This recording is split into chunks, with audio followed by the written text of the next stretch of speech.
Welcome, everyone, and thank you so much for joining the Garrison Institute's live interactive webinar. Today, our guest is Michelle Maldonado. Michelle Maldonado is the founder of Usencia, a firm dedicated to human flourishing and mindful business transformation. She is a former attorney turned business leader and is an internationally certified mindfulness and emotional intelligence teacher and practitioner. Michelle's work focuses on leadership development at the pivotal intersection of mindfulness, unconscious bias, emotional intelligence, authenticity, and compassion, nestled on a foundation of neuroscience and research. She serves as senior faculty for 1440's Multi-Universities Leadership Center, Search Inside Yourself Leadership Institute, Daniel Goleman's Emotional Intelligence Coaching Certification Program, and Bill George's True North Leadership Program. Michelle has been recognized as one of the 12 powerful women in the mindfulness movement, Women of the Year, and a top corporate leader, with her work featured in The Mindful Leader, the DQ Institute, in association with the World Economic Forum, Mindful Magazine, and Thrive Global. She is a graduate of Barnard College and the George Washington University of School of Law. Before we begin today's session, I'll go over a few logistical items about our gathering. We're on a Zoom webinar, so participant audio and video are turned off. So for the time being, you'll see myself and then you'll see Michelle. For anyone unable to attend live, we are recording these sessions and you'll have an opportunity to view the recordings as well as a schedule of our upcoming programs at garrisoninstitute.org. We offer these sessions free of charge and as a goodwill gesture to support our community during these times of heightened uncertainty, we would welcome donations of any amount in order to help us continue to offer these sessions. Thank you. We're on for an hour today and we'll respond to as many finally, we'll have time for Q&A toward the end of this webinar. You can post your questions along the bottom panel of your screen by hovering your arrow over the Q&A button. We're on for an hour today and we'll respond to as many questions as we can. Please forgive us if we're unable to get to your question. And thank you again, Michelle, for being with us today, and I will turn it over to you. Wonderful. Thank you so much for that kind introduction, Amy. And hello, everyone. So glad to be here with you today and really sort of appreciating just the pause and the opportunity to be here together and take a break from what I often call all the crazy that's happening in these fluid, challenging, but also really transformational and opportunistic times for many of us. For all of us, actually. So I'm going to share my screen and let's start talking about what it is that we're going to do during our time together. And as Amy mentioned, we'll walk through a couple of concepts and share a little bit of information. And we're going to do a meditation practice towards the end to close our session, right before we leave the last quarter, about 15 minutes for open Q&A. For you all to share some thoughts and other questions that you might have. Now, during our time together, we're going to look at mindful leadership and sort of how do we lead awake in these COVID times and these times of social unrest and just times of challenge and times of opportunity.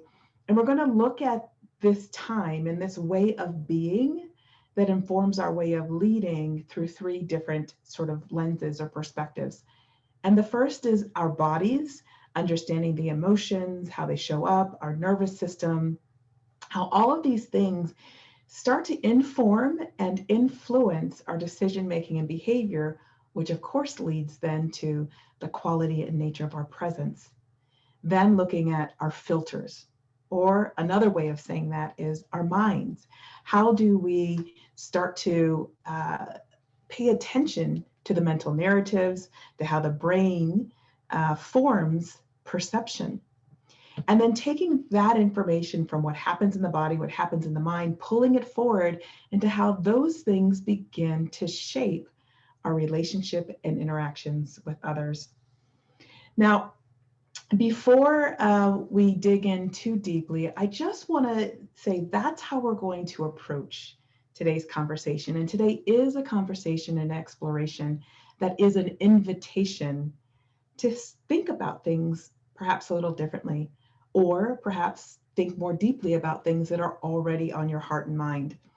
Before we do that, though, I'd like to give us about maybe a 60-second, I'm thinking, sort of moment to arrive. I don't know what you all had prior to arriving here today on your plates, but I imagine that there was a lot to shuffle to be able to create this space and this pause for ourselves. So I'd love to take this opportunity to just give us a moment to arrive.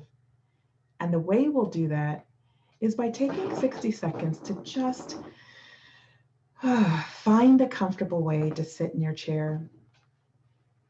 Perhaps allowing your feet to be flat on the floor,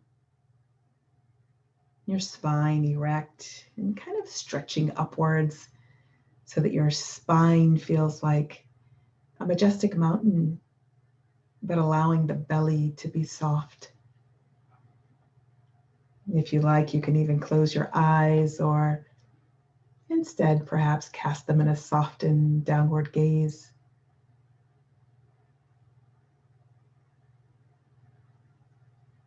And taking 3 comfortable breaths in and out,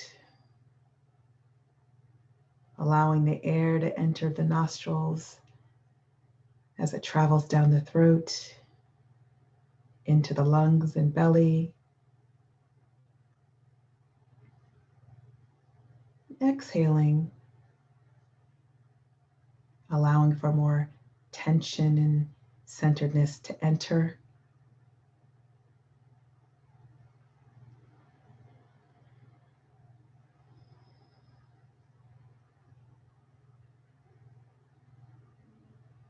Taking another breath in and out as you allow the body to settle, the breath to settle,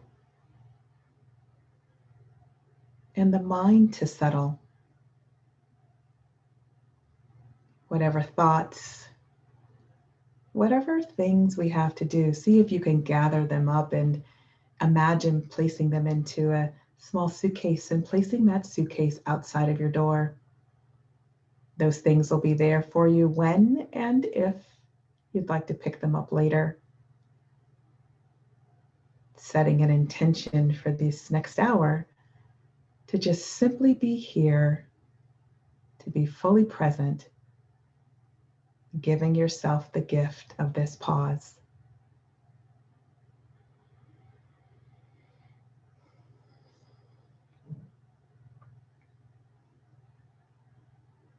Taking another deep breath in and out, feeling your feet on the floors, your body's in the chair. And if your eyes are closed, inviting you to open them up, bringing your attention back to the virtual room.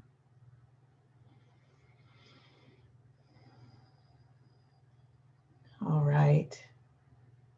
Okay. Well, this is really where the welcome really begins. Now that we're all finally here, because sometimes we could physically be someplace and our minds and thoughts are somewhere else. And that moment to arrive helps us to gather. So that's a first takeaway practice, that a moment to arrive. We did that for about 2 minutes. You can do that for 3 breaths. You could do that for 1 minute. You can do it for 1 breath. And I offer this for you to think about how these tools can be used in the work environment as well as the personal. A moment to arrive can be a helpful transition tool between meetings, or even at the beginning of a meeting, to allow yourself to be fully present. Now, with that, what I'd like to do is offer another lens. We talked about the body, the filters, and the relationships. But here's another lens that I'd love for us to hold as we walk through our conversation today that is represented by this. What you see on the screen is, how do we as leaders be the bridge and not the fence? And here's what I mean by that.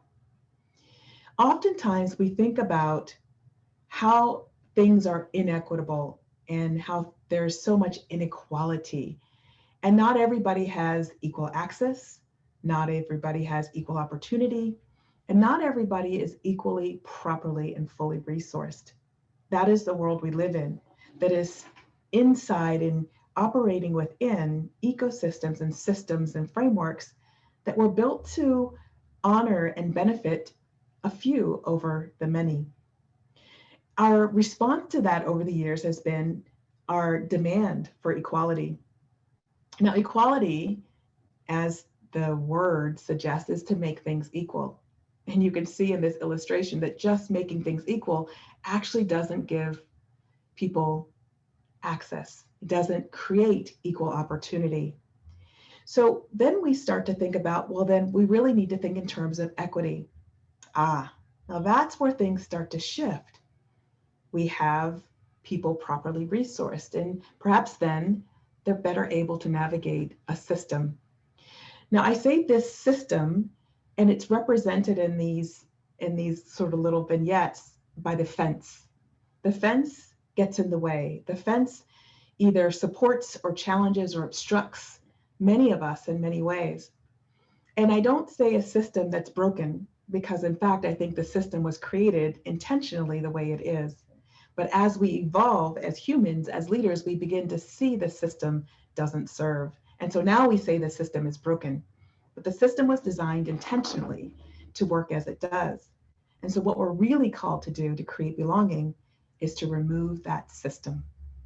And so this is the lens that I'm inviting us to explore our concepts today and our topics as we move into how do we lead awake at work.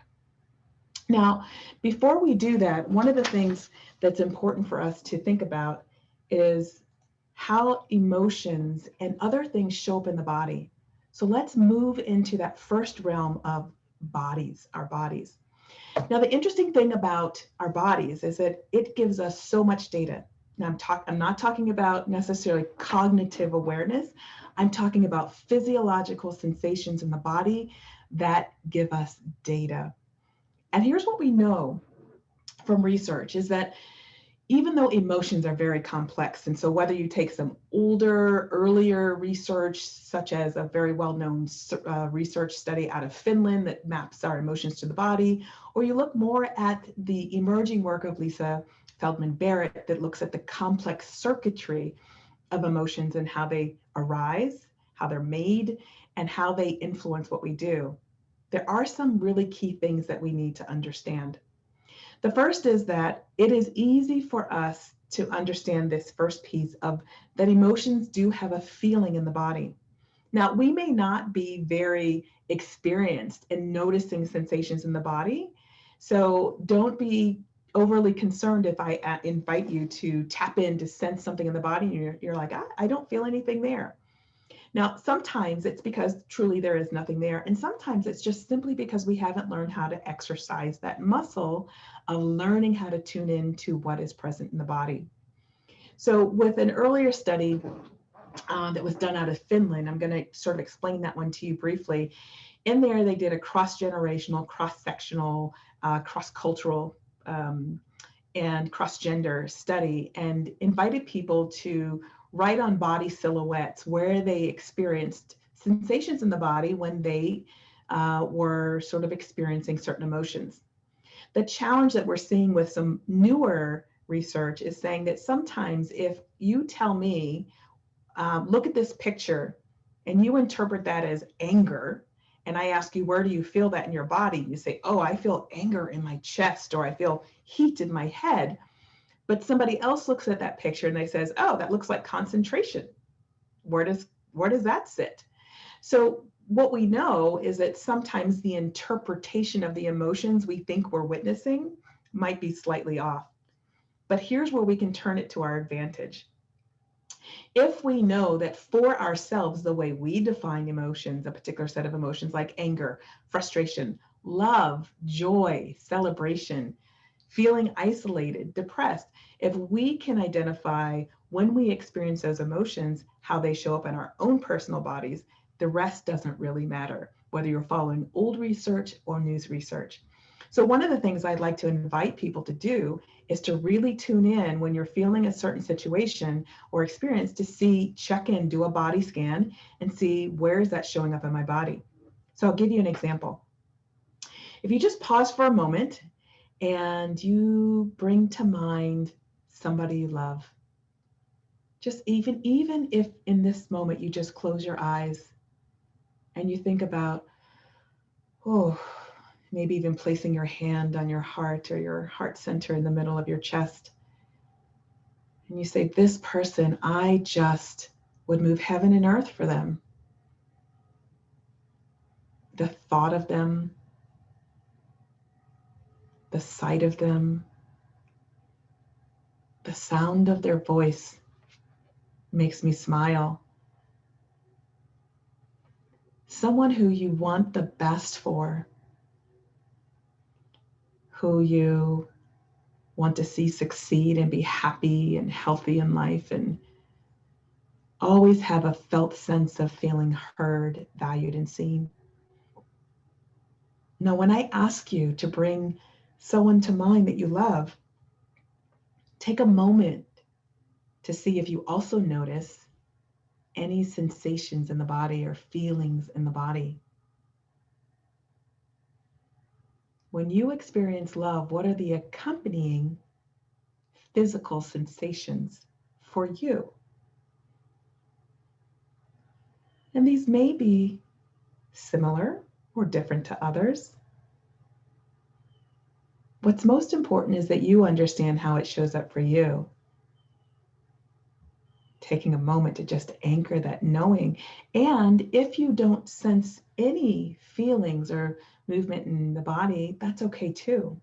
Note that it's neutrality, and that's okay. The second step is always sort of accompanying, once you know that physiological sensation, what's the mental narrative or what's the cognitive companion to that? And so just checking in there. So when you feel love, there might be words that or phrases that come to mind for you, like sweetness or tender or I adore you or whatever it is. So when you can map those two things together, you begin to then create a really skillful way to check in periodically throughout the day. So if you know after creating your mental map and your body map that you tend to hold things in different places in your body, when you're in a meeting, when you're in a conversation, when you're celebrating, planning, strategizing as a leader, you can take a moment and say, let me check in real quick. Okay, I see my shoulders are doing that thing again that they do. I'm going to take a breath. And so this is one way that we as leaders can use the information that is readily available to us. Now, here's why we want to really start there. And the reason is because the emotions, when they show up, oftentimes start to percolate and do things that influence our decision-making and behavior at most, and at minimum, our perceptions of what's going on. So there is a quick study I want to tell you of, this Iowa gambling study, where they gave participants 4 decks of cards. And in the decks of cards, there were 2 red and 2 blue. And the red deck, they didn't tell the people in the experiment were rigged. You couldn't really win very much with them, that you really wanted to use the blue decks and to maximize your winnings. And so they gave them the decks of cards and they said, please play this game, play it to the best of your ability and maximize your winnings. At about 50 cards in, they started to have a hunch that something was up, something was a little fishy. They weren't really sure what it was. It might have something to do with those red cards, but not really sure. And it wasn't until 80 cards in that they had full cognitive awareness that the red decks were rigged. Now that was part 1. Okay, it took people on average about 80 cards to figure out that the blue cards were the ones they wanted to use. The second part of that experiment was that they attached electrodes to the palms of the participants' hands. Now, many of us know that the sweat glands in our bodies tend to respond to heat. So that's why we perspire when we're hot. All the sweat glands in our bodies respond to temperature, not just heat, but temperature, except for the ones in the palms of our hands. Those respond to stress. So here's what they noticed, that on average, as participants began to reach for the red deck, on average at about 10 cards in, they start to reach and then they divert and pick the blue decks. Now think about that for a moment. 10 cards in, the body already started registering information. So not only were they reaching for the red and shifting to actually picking up the blue, the palms were beginning to sweat at about 10 cards in. That is 40 cards before full cognitive awareness. 70 cards before full cognitive awareness and 40 cards before a hunch. So what that tells us is that the body is already operating in full motion. And when it gets the information, it starts to work on our behavior, our decision-making, and our perceptions. So this can be very interesting for us. And one of the ways that we have to think about this is how then does that begin to affect us as leaders? So let's take a moment to think about this, but first think about it in the context of our bodies and our nervous systems. So if all this is happening, you can imagine that our nervous system is getting extremely activated in this time. And I call it a nervous system because sometimes we just feel nervous, we feel anxious. But there are actually multiple parts to our nervous systems. And the one that I want to talk about is our autonomic nervous system. And our autonomic nervous system is the part of the body that controls the involuntary movements of our systems. And so think about the things that we don't have to think about, thankfully. They're just taken care of for us, like breathing, like our heart beating, and digestion, or the contraction of our muscles when we need to reach for something or pull in. Thankfully, those just happen naturally without us even having to take conscious awareness of it. Now, part of the autonomic nervous system is another subset called the sympathetic nervous system. This is the part that most of us are really aware of. It's the part where we always talk about this sort of amygdala hijack, and we fight, flight, or freeze when a threat is detected. It is necessarily part of our limbic system where the amygdala sits, which is part of the oldest, it's connected to that, which is part of the oldest part of our brains that is built and designed to scan for threat. It's what has kept us alive for eons and is so critically important for us. But it's not the only thing. Without proper regulation and interaction with other parts of the brain, like the prefrontal cortex, which is responsible for executive reasoning and functioning, which helps us tremendously in the leadership capacity, then sometimes we can hold ourselves stuck in this fight, flight, or freeze state. Now, the sympathetic nervous system also beautifully maintains homeostasis in the body, helping to keep things kind of flowing in harmony and balance, which, as you can imagine, is equally important as well. Now, here's the second part of the autonomic nervous system, and that is the parasympathetic nervous system. And here's where we start to look at the intersection of what's happening in the body with a practice of mindfulness, with a state of being that then informs our way of leading and doing.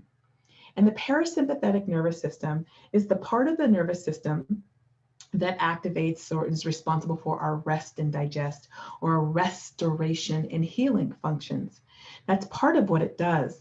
It helps restore state of calm to the body. Now this, while it does help us relax, it doesn't mean that when we activate this in times of crisis or challenge or stress, that we're going to all of a sudden want to relax and go to sleep. Many of us who have practiced mindfulness for some time realize that yes, mindfulness can be a way to help us relax, but oftentimes when we're in stressful and challenging and heightened sort of crisis situations, it's a way for us to create clarity and calm of mind to allow the body to do what it needs to do best. And in this way, the breath helps us to activate the parasympathetic nervous system. It's one of the reasons why in mindfulness we often use the breath. But sometimes the breath, and I just shared this little piece, that sometimes the breath can be a little challenging because we may hold trauma in our bodies. We may have unresolved trauma or active trauma, and just bringing full attention to the body or the breath can actually exacerbate the trauma without proper supports and guidance by trained clinical professionals, for example. But sometimes we can use other objects of our attention in mindfulness meditation, for example, to help us activate the parasympathetic nervous system as we breathe. So that could be a spot, like a visual, like a spot on the floor or the knee, or it could be a sound, like the hum of a fan or air conditioning unit, or something that's sort of consistent and humming in the background as we breathe. And that breath, that slow in breath and that slow out breath, helps us to acknowledge and sort of activate the parasympathetic nervous system. But not that alone, which is what makes it so wonderful and dynamic. There's another piece that's integrated with the parasympathetic nervous system, and that is the vagus nerve. And despite how it sounds, it has nothing to do with vagus. It has everything to do with building our capacity and cultivating our capacity to be the flagpole instead of the flag in the storm, to be the eye of the hurricane where there is the most calm, as opposed to all the wind and clouds and rain whipping around in the midst of it. Now, the vagus nerve, also, despite the fact that it is singular in name, it actually is a bundle of nerves. And if you imagine you place your hand on the back of your neck, place it on your heart, then your belly, and then even further, that cranial nerve is the longest cranial nerve in the body, and it connects the brainstem to the brain, and it goes all the way down to our colon, and it mixes and touches organs in between. So it ultimately creates the mind-body connection as it travels through and traverses through the body from top to bottom. And this is important because when we activate this and we create a higher vagal tone, is what it's called, when we have this in relationship to the parasympathetic nervous system, it becomes really powerful. Mindfulness becomes a very powerful tool, not just in leadership, but in life, to help us find our centered place. So with that, thinking about emotions showing up in the body, trauma that's already there, and trauma doesn't have to be something from a war-torn nation. Trauma is relative. So you may have things that have happened in your life experience outside of work, or things that have happened inside of work that for you sit in the body as trauma or traumatic experiences. And over again, sort of feeling that without proper processing can really stress the nervous system. So one way to be kind to ourselves as leaders and as human beings is to work with the parasympathetic nervous system and the vagus nerve to help us do that. So that's the body. Now, if that is how the body works, I want to talk a little bit about the brain. What's happening with the brain? And I love this sort of this thing of threes of paradox, prediction, and perception. Here's the thing that's really interesting about the brain is that the brain is a predicting organ, and we often have all of our next few moments, our future moments, are predicted a little bit in the past. So every few moments, our brain is predicting the next few moments future for us. So we end up living moment by moment from a brain standpoint. Now, what's interesting about that is that our predictions are pulled, the data is pulled from past life experience. So if we think about it, if our sort of life experience is narrow, or we have a huge set of challenging or upsetting or uncomfortable interactions with a person or a group of people, our predictions for what happens in the future with that person or those people are going to be pulled from that. And so we often sort of create this cycle of living the future we expect. Now, the challenge with that in current times, well, there's always a challenge with that when there's such limited information that we're pulling from, is that we also live in a time of paradox. And the paradox is that we are experiencing things, particularly now with what's going on around the world and specifically in the US, where paradox is happening, and that is things that don't quite make sense, that don't seem rational, that may not seem like they align with our definitions of common sense. So the brain is trying to recalibrate and make sense of that as it forms its predictions, which all collectively form our perceptions. So if in those perceptions, context matters. So when we come into the and we're looking at how do we lead awake, our perceptions, those filters of the body and then of the brain, are starting to inform and influence and impact our decisions as leaders, our behavior as leaders, and how we speak to others, how we perceive them, and their value and place in that ecosystem. So when we do that, we have to be very aware of what that impact is. And as we think about impact in the space of work, there are some things we can do to help cultivate our capacity to create spaces of safety. And one of them is looking at things like psychological safety. How do we create that? And one of the things we know from our research and from anecdotally, if you feel that there is compassion and empathy and trust, you can create what's called psychological safety. Psychological safety doesn't mean that the other things that are important to team cohesion and performance aren't present.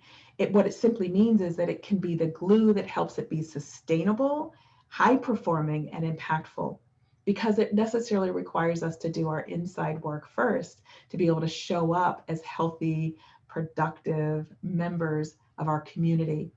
And in this case, it's the community of work.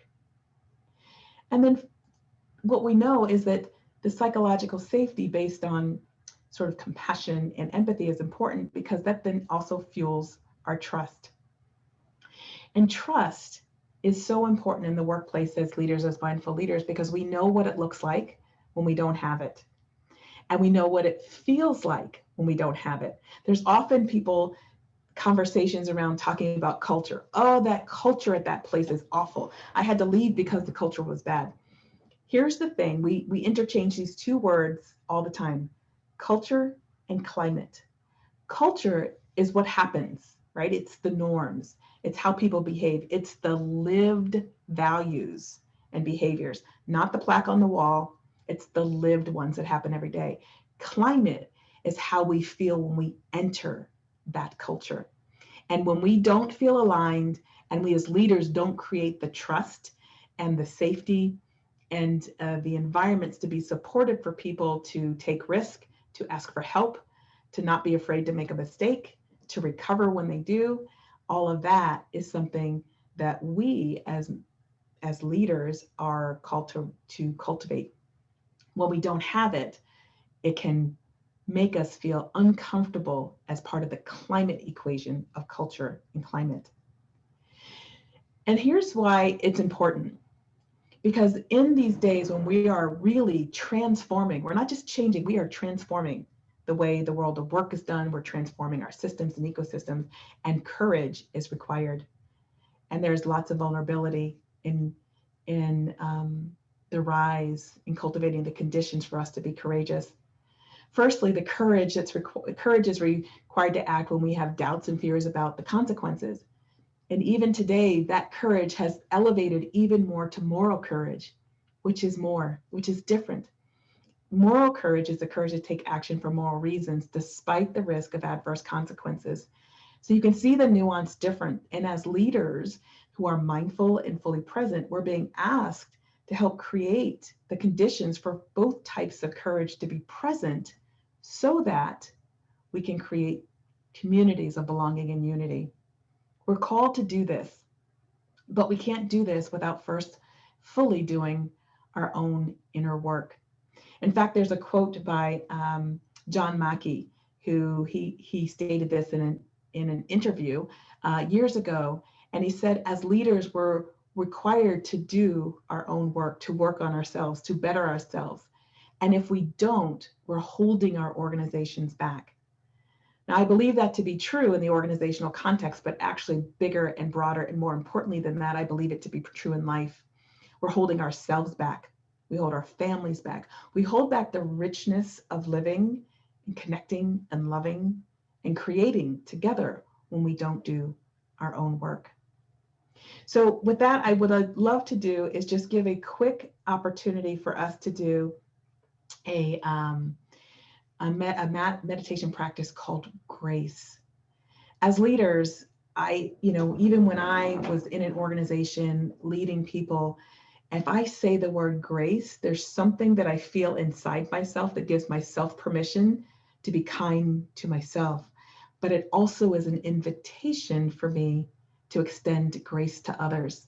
Now, many of you may know grace, the practice that's very popular these days, that Roshi Joan Halifax has used, and others have made it popularized in academic and teaching sessions and others. But it is really useful in all kinds of contexts. So before we get into Q&A, I want to take us through a meditation practice of grace. So with that, let's begin and find again a comfortable way to position the body so that you are both relaxed and alert. Perhaps again closing your eyes or instead casting in a gentle, softened downward gaze. And taking a few deep breaths in and out as we transition from listening to content to feeling content.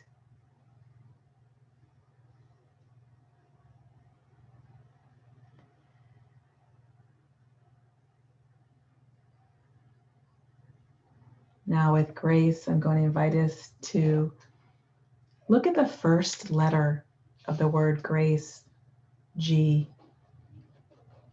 Gathering our attention. So let us gather our attention to be fully here in this practice, in this moment.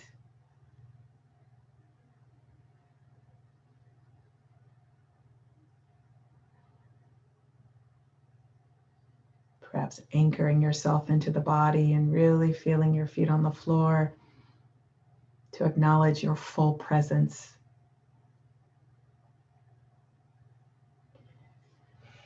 And next, in the grace practice, the letter R, recalling intention. And for this practice of grace, the intention can simply be to learn and experience grace, to plant the seeds for how to extend and practice grace at work, at home, at play.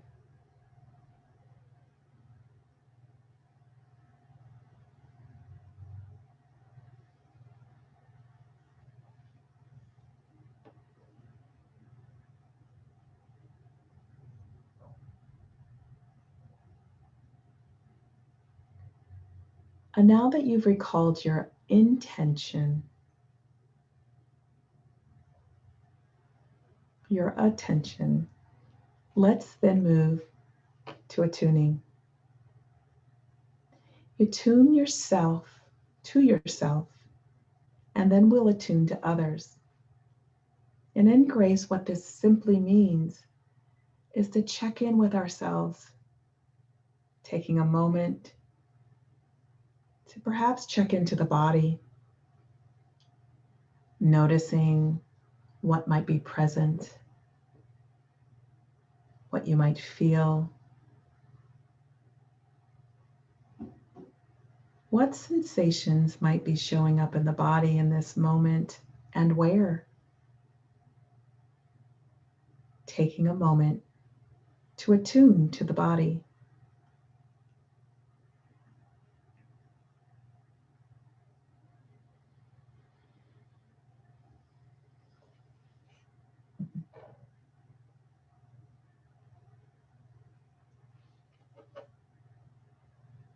Continuing to breathe naturally in and out as you notice what might be present in the body.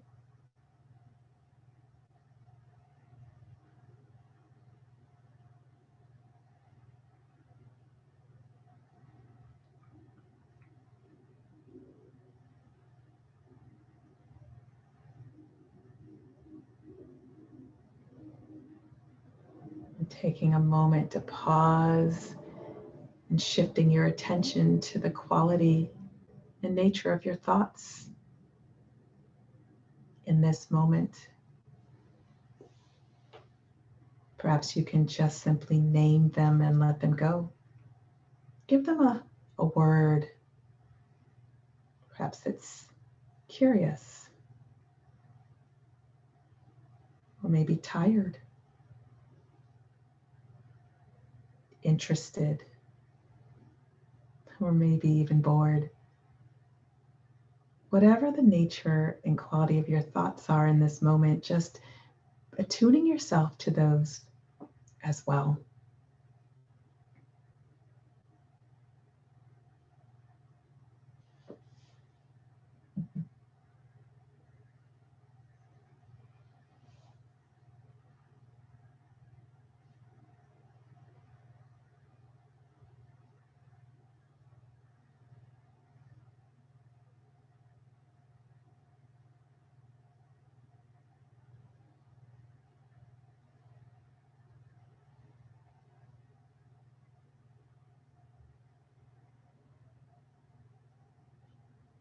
And now inviting you to just bring your attention back to your breath. When we do grace more broadly, the other part of attuning is to attune to others. So when you practice this, perhaps at work, or even as a dedicated forum in your meditation, bringing your attention to how you are experiencing and perceiving and connecting to others is a companion component to attuning. Next, we will move to the letter C, considering what will serve.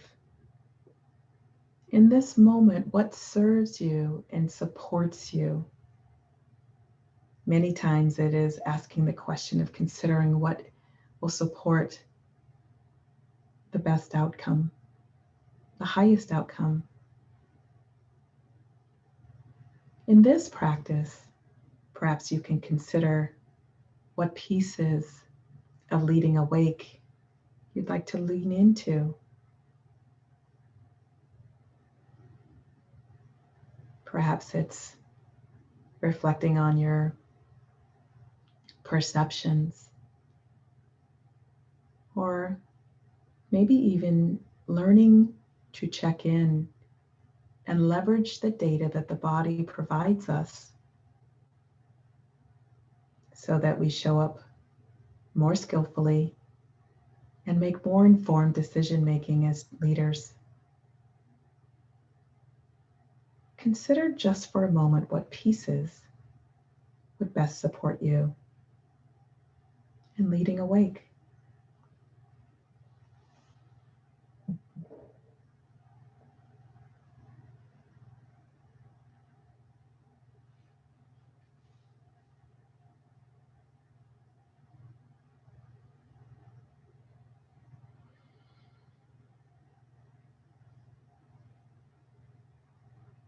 And finally, moving to the letter E of grace, this ending or ethical enactment. What's perhaps one action you could take to act upon what you've considered, what you've attuned to? What is that one thing? We don't need to boil the ocean, and perhaps for you there is more than one thing, but where would you like to begin? Where is your first place to start? Taking a moment to consider that now.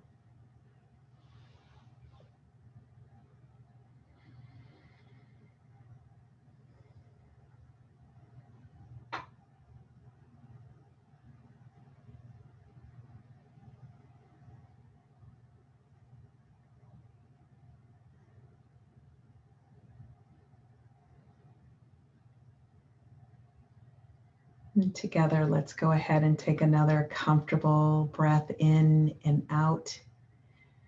As we feel our feet on the floor and our bodies in the chair. And if your eyes are closed, beginning to open them, awakening your awareness and bringing it back to the virtual room.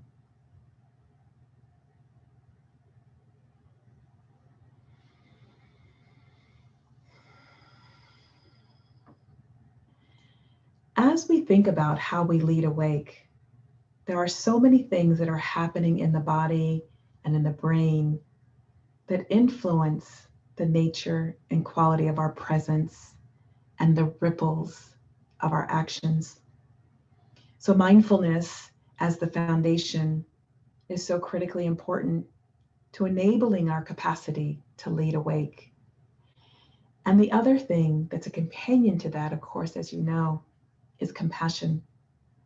And I want to end on this quote by Paul Gilbert, who's the founder of the Compassionate Mind Foundation, to really illustrate how powerful compassion is. Compassion is one of the most important declarations of strength and courage known to humanity. It's difficult and powerful while also being infectious and influential, and is a universally recognized motivation that has the ability to change the world. And when we change the world, because we start with ourselves, it means we ripple out, we cascade, we change our families, we change our communities, we change our places of work, we change our nation, we change the world.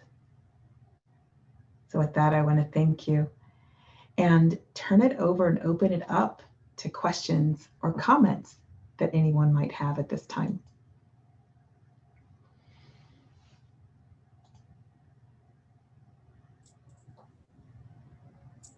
Michelle, we have a question from Denise.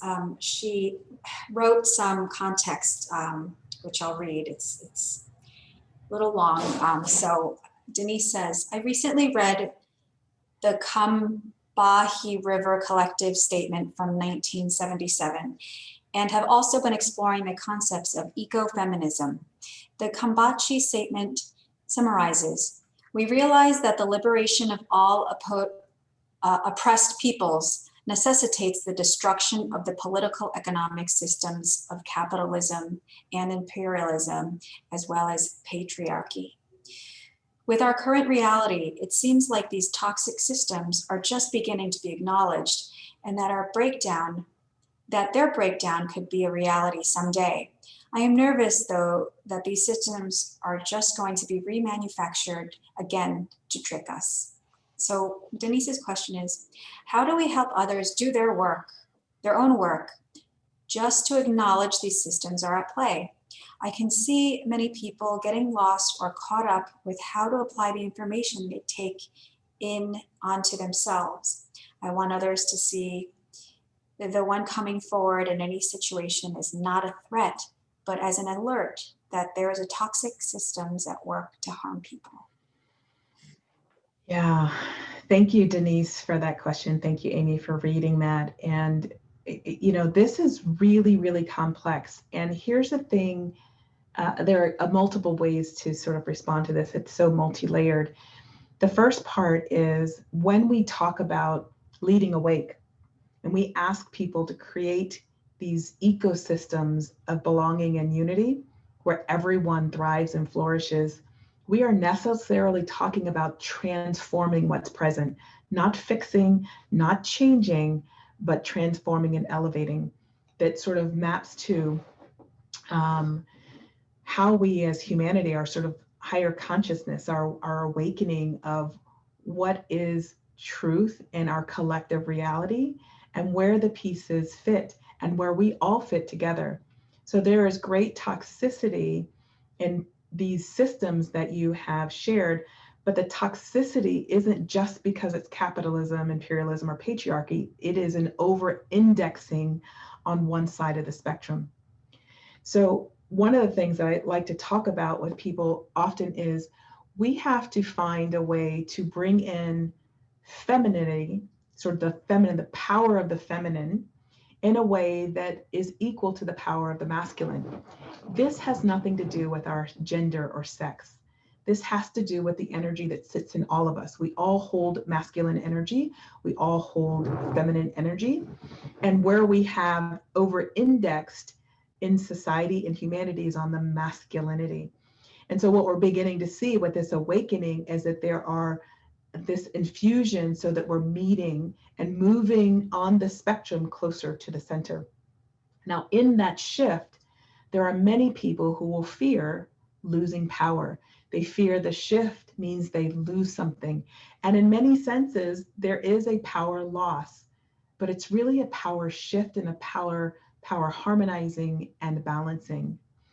And in order to broker those conversations, to create invitations and open doors to have them, one of the things we have to do, those of us who are in the places where we're trying to have these conversations and cultivate these insights, is to show up in non-judgmental roles. We can dislike vehemently the way our systems in a particular country or community or the laws are inequitably applied to different population sets. But when we come to the table to try and resolve it, we have to do it in a way that's an invitation for hard conversation. So I'll give you an example. And sometimes when I do my work, I'm not a diversity and equity inclusion specialist, but I can't help but do my work with a diversity, equity, sort of inclusion and belonging lens. I think that when we ask ourselves to do our inner work, we must look at that lens that we've created and what's that filter that's impacting how we're showing up and the discomfort we feel in our bodies. And in one scenario where I was having a conversation, a gentleman who was very well known in some of these spaces said, "That's fine, women can get all the power they want, I'm just not giving up any." And so many times we feel like we're rubbing up against a door or a wall or a ceiling. But the other thing we have to keep in mind is the generation, the Gen Z and the millennials who are arriving new to this game and this conversation are extremely active and extremely clear and intentional about the world they want to create. So aligning and allying with those generations as well to help create a new reality is critically important. And when you notice people getting upset or uncomfortable about having these conversations, remember that we always have to meet people where they're at. Even in times of urgency, while we're showing and leading the way through modeling and information, we cannot expect the switch to be turned on overnight when it took decades for that person as an embodied sort of adult human being. It took many years, many life experiences, many crucibles, many things that formed who they are today. So if we can do our work to help meet where they are today, and when you meet somebody knowing who you are, it's a very different kind of dialogue. It doesn't mean that it's not intense, and it doesn't mean it's not direct. What it means is that you can move from judgment and certainty into discernment and curiosity, and you can then have a dialogue that's civil around shifting from position to shared interest. And the language we pick is very important. Now, I mean, I sit here and I think about all that's happening, and there's so many times where I feel very angry. But if I showed up angry in my work, I wouldn't be doing a service to myself or to anyone else. And so our work is to do our inner work so that we can hold and create containers. These containers are not safe spaces. And here's why I say that. We often talk in our work, we want to create a safe space. It doesn't matter whether that's what we want to do, because many people in these conversations don't feel safe. What we are trying to do and endeavor to do is create brave spaces for people to be courageous, despite the fact that they feel vulnerable and afraid.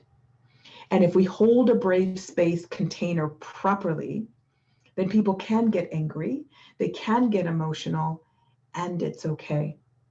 Now, all of that is a correlate, and the companion activity to that is wise action based on mindful awareness and compassion.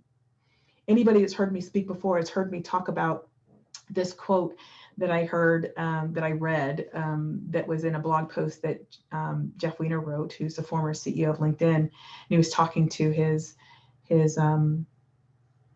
mentor, Fred Kaufman, who is very active in the conscious business community.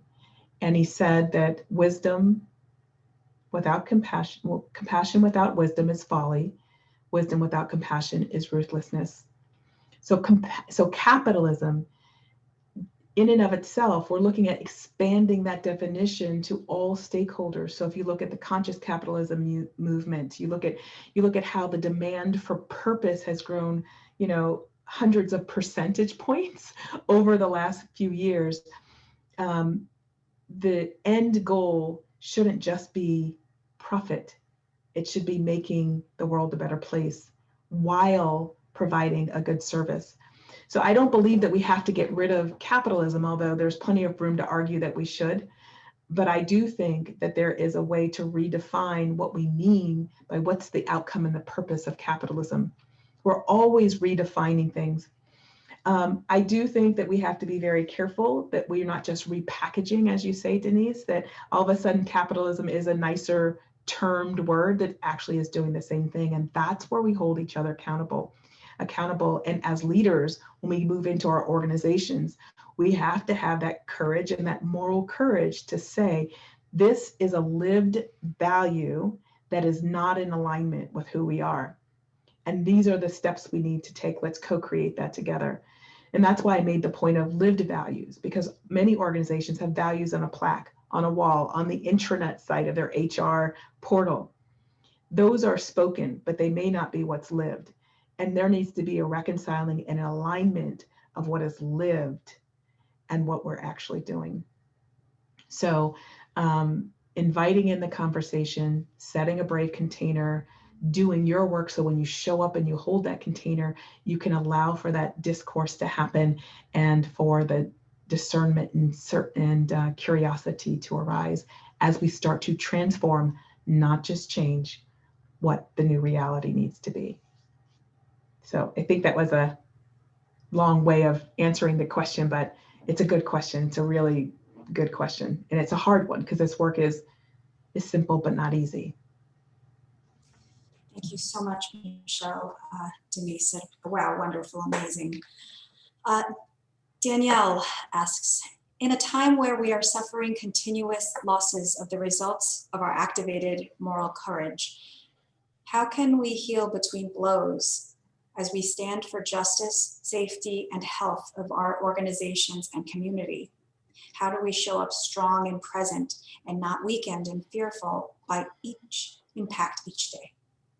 Yeah, I thank you, Danielle, for this question. And it's one that we all struggle with, because to be courageous and to have moral courage, sometimes we're standing alone. And that's why it's really important for us to establish and create networks, support communities, for us to be able to lean in and do this work, because many times we may be the first leading the way. We may be the visionary, the trailblazer, the early adopter. And that's a lonely place to be when it comes to situations and conditions of equity and social justice and racial justice and other things that create toxicity and fracture in our communities. So making sure that you have support and trying to find that allyship within your organization. The other thing is that context matters. And so all of us make that sort of assessment about, is it really safe? What is the real consequence of me doing this? And it may be that the real consequence is I lose my job, and I can't afford to lose my job. And so we have to broker and figure out, what is it that I can do that honors what is important to me? So I'm living my values. How ready is this organization and this community to hear these pieces? Now, we all feel there's an urgency for shift and transformation, but remember, we can't force it overnight. So as we meet people where they're at, We have to figure out what are the pieces, doses, levels of intensity, and bits of information that they're ready for, and then ready for next and next. And as we do that, that might be the approach we have, creating support for ourselves that is outside of ourselves. Then the support within ourselves, how to cultivate our resilience. I am a firm believer that meditation is helpful, and sort of being in nature, being around things that give you joy and help you be able to continue to see the good, to help you replenish yourself. Because without that, we start to give from an empty well. We start to work on exhaustion and fumes and depletion, and that is never sustainable. Oh, Michelle, beautiful. Thank you so very much for your wisdom, compassion, and your time. So that wraps up our hour. And thank you, Michelle, again for being with us today. Thank you. Thank you, everyone, who joined the call, for your engagement. And our next session is Tuesday, October 6th, with Martel Catalano. Please keep checking garrisoninstitute.org for updated listings of future sessions, and to view the recording of this webinar and others. Again, we provide these sessions free of charge. So if you would like to support this effort, please consider making a donation at garrisoninstitute.org. May everyone be happy, healthy, and safe.